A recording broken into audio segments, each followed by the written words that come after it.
Good morning. I spent most of my life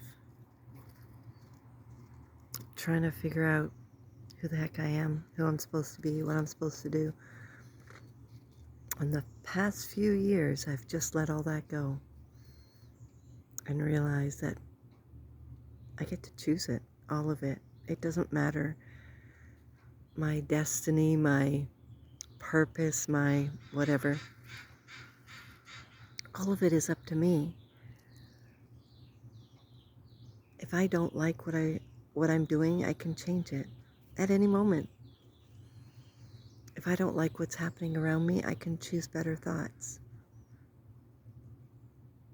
If I don't like anything, I get to choose all of it.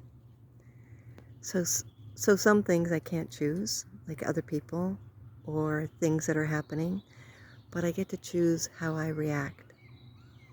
So this past little while, my oldest son, Matthew, who has disabilities and illnesses, he was born with hypothyroidism. And if you don't know what that is, I'll give you a quick example or a quick explanation. So we all have a thyroid gland in and around this area, and it functions T4 levels to our brain to help us determine different things. One of them is eating and energy, and so he had hypothyroidism when he was born, and but he sometimes his thyroid gets too high. So they did a test and he has a thyroid gland, but it's really, really small and it isn't where it's supposed to be. So it's not working at all. But sometimes his body itself gives him low thyroid. He has to take medication, Synthroid, every day. And it's determined by blood tests how much he takes. But sometimes a blood test is wrong. I know that's hard to believe, but it's starting to rain now. That's awesome. But it's true. So being that he's 36 years old and I have been with him his whole life, and I now can read the signs. So when he gets high thyroid, he gets his energy is like off the roof. He just can't control himself. He like starts getting into his head and thinking like different things, and he's like vibrating. He's so high, he just can't contain it. And he doesn't ask for food like at all. It could be 7 o'clock at night and he hadn't had breakfast and he wouldn't notice. Like, that never happens because I make sure he gets his breakfast, lunch, and dinner. But I can tell because like he's not hovering.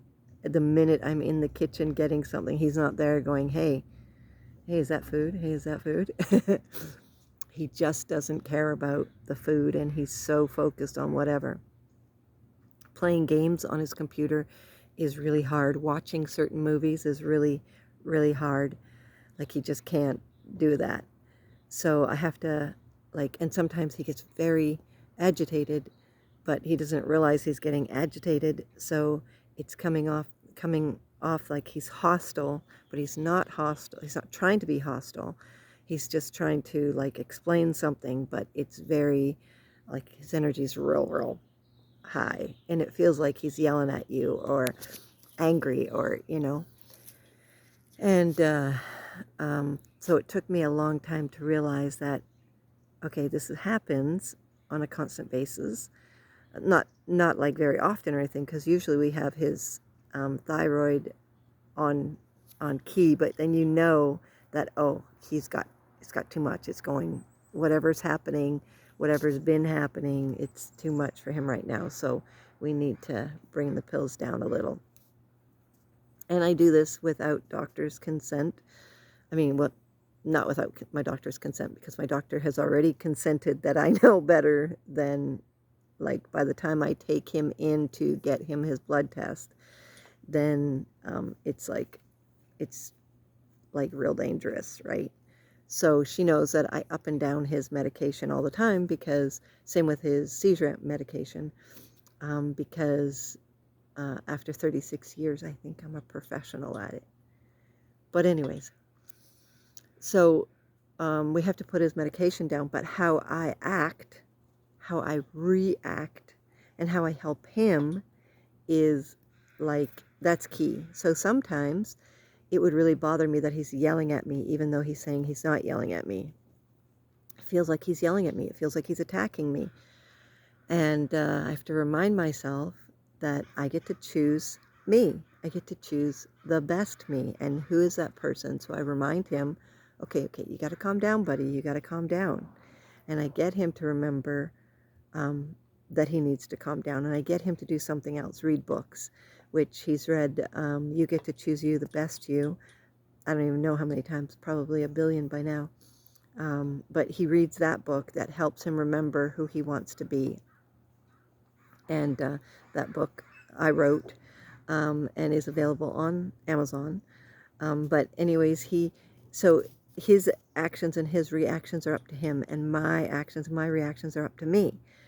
We don't realize that no matter what anybody says or does, how they act, what they text, all of it has nothing to do with us. The way we act and the way we react is all up to us. If they're having a bad moment, they're entitled to have a bad moment. If they're having a stressed out time, they're entitled to have a stressed out time. You get to choose who you want to be during that time. It's up to you, 100%. So as life goes along, you now get to realize that you are responsible for all of your actions and reactions. Who you get to be in every moment is up to you. What you get to choose is up to you. So I don't get to choose whether Matt's thyroid is up or down, but I do get to choose how to take care of it. I do get to choose what I'm going to do about it and how I'm going to help him. We get to choose our outcome. We get to choose what we're going to do. That's it. It's up to us to be who we want to be in every moment. We get to live our life the way we want to live it. So live your life choosing you, the best you. I love you.